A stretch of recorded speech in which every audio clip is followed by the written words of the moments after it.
Do you feel like you cheated on Taiwan or something? I do. Yeah, that's a good way of putting it. I feel like I cheated somehow. All right, this is a long time coming. We owe you an apology, Taiwan. So the reason we're making this video now is a lot of you reached out to us during Chinese New Year. Lunar New Year. We don't know what to call it anymore. We really appreciate you reaching out to us, and that made us realize that some of you don't know that we left Taiwan over the summer and now we're back in the US. Surprise for some of you. In this video, we're going to tell you why we left and what we've been up to and if we plan on returning, so stay tuned. In the meantime, we would like to welcome all of our new viewers. That's Leah. I'm Justin. Hi. We make videos to show you what our life has been like since we decided to get up, get out, and get gone. Taiwan was our home for 4 years. It was not easy to leave because there's so much about Taiwan that we absolutely love. And if you've seen any of our other videos, you know the number one thing we're going to say that we love about Taiwan. The people. Always the people. Always the people, yeah. We kind of just got really familiar and comfortable. And Taiwan just offered us so much of what we loved about life. Nature. Okay. There was conveniences. Don't get me started about the 7-Elevens and the, I've already forgotten the name, the blue store with the bell, with the ring. Family. Oh my gosh, Family Mart. Yeah. You were so fired. What else about Taiwan did you love? Taiwan did save my life. That is so true. And you might think that might be the number one reason of why we love Taiwan. That's great, but it really is. People, the nature for me, I've never felt more physically secure, like safe anywhere.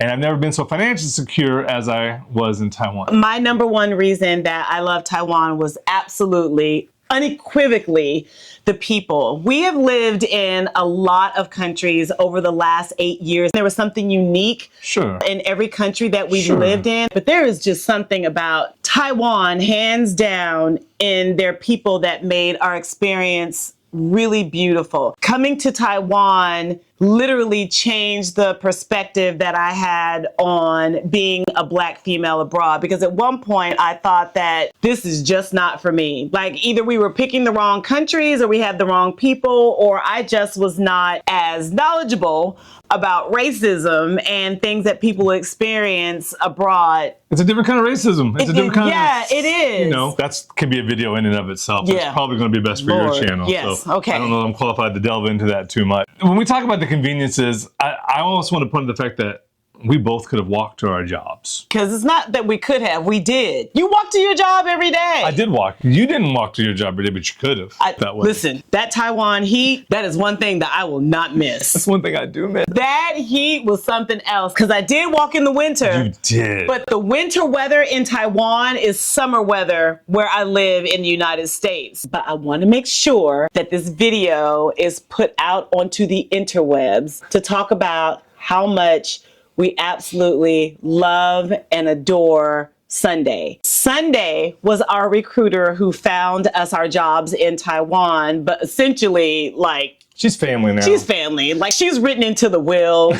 And I would dare to say that she is the reason why we extended our stay. She always convinced us in one way or another. Yeah. I mean, I'm not saying she's been brainwashed. She didn't brainwash us. She is a crucial reason why we stayed. I think another reason we stayed as long as we did is because we didn't live in Taipei. We lived in Shanghua. I think the location is a big difference. Hanoi and Taipei, I feel like, have much more similar weather. They do. And Tainan being much drier, especially when we were there, and such mild springs and falls. It was so lovely. That had a lot to do with it. And being out in Shanghua, having the landlords that we did, we had the best landlords. Not foreigner living in Taiwan has great experiences with a landlord. She and her husband were amazing. All this joy that we're effusively sharing with you, you might think, well, then why did you leave if you loved it so much? I would have stayed forever, probably.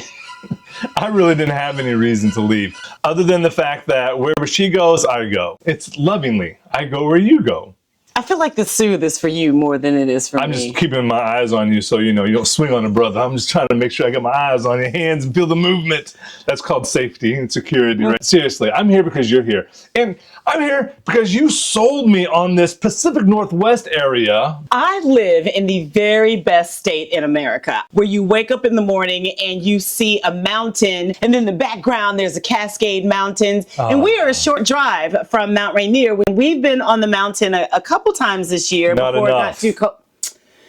If I don't Justin know. had his choice, he'd be up there every day. I would live on that mountain with an igloo. I'd build an igloo and live there if you'd let me. I have come home for a different reason. Many people, when they go home, they either they're burned out from teaching, they just can't handle the cultural differences, they don't know how to adapt. And I would love to be able to give you this long drawn out story, but simply put, I was absolutely terribly homesick. We usually have about a month to come home to spend time with family. That is my mom, my sister, my friends, my children that live all in different states. And to put that together in such a short amount of time, I just felt like it's not enough. I wanted to come home to be able to love and hug and kiss on them. There are things about American culture that I miss. Probably wouldn't make sense to you, but I'm gonna share it in this video anyway.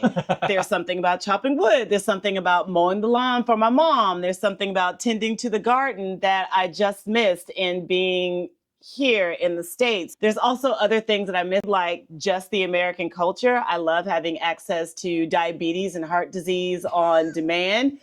We 24 hours a We day. ate ourselves into an oblivion when we first first got couple months. the first couple months we Home got back cooking. here. We have been truly Gluttonous. gluttonous. I was trying to Gluttonous. think of another adjective, but I No, couldn't think of another that's it. adjective. That's the best. And we've had to Dial reel it it in. down Yes. for preservation of self. So what have we been up to while we've been here back in the States? Surviving.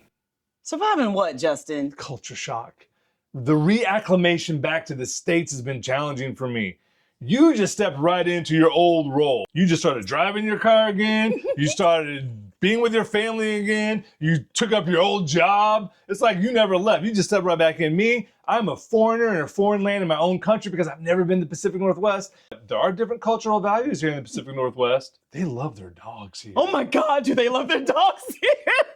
I mean, I love dogs too, but I feel like our neighbors judge us like, where's your dog? It's a May- Tacoma. It's I was a going to say, Tacoma. maybe it's the city that we lived in. Listen, Matching outfits. they have on glow in the dark necklaces so that you can see the dog when it's out walking, as if you don't see the human being that's attached to the leash. Because they're wearing a matching glow-in-the-dark collar as well. So while I didn't think there was much of a reason to come back to the States for me, Leah did sell me on an idea. She had a plan for me. She made an agreement that if we come back to the States, I could be a stay-at-home house husband. Can we normalize that men can be house husbands without thinking that it's emasculating them or something? I mean, Justin has been the most amazing house husband. There is something really wonderful about coming home to have your laundry done and to have errands taken care of, grocery shopping, paying bills, all of this stuff that women have typically. stereotypically, it's your Stereotypically. role. It's Yeah. Even if you do work for some reason,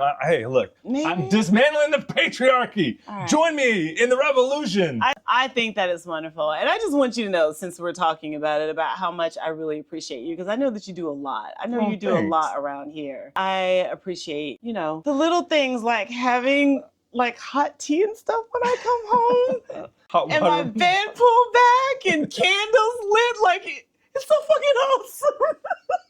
So as Justin talks about me being the breadwinner, I have been fortunate enough to assume my previous role that I had before I left the States 8 years ago. It was You just walked right back into yeah, your it old was job. really it just flowed out, right? I came home, started looking for work, and they had a position open. Actually, it was my exact same role. So I'm really enjoying myself. I'm enjoying what I'm doing. I You really kind of like excel in this position, I feel Yeah, like. I have a love for. I have a real passion for this. It's because of the big heart that she has that I keep telling her about that she doesn't want to share with people too willingly. Everyone sees it, Leah.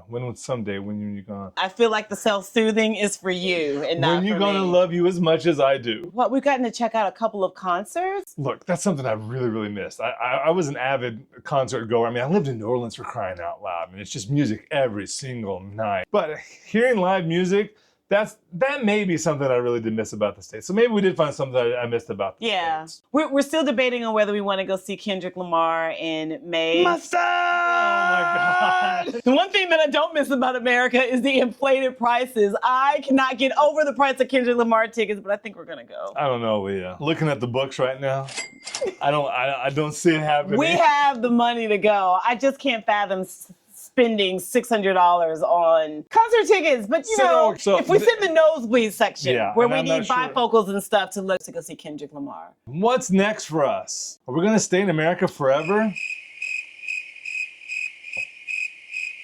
Are you gonna stay in America forever? Leah.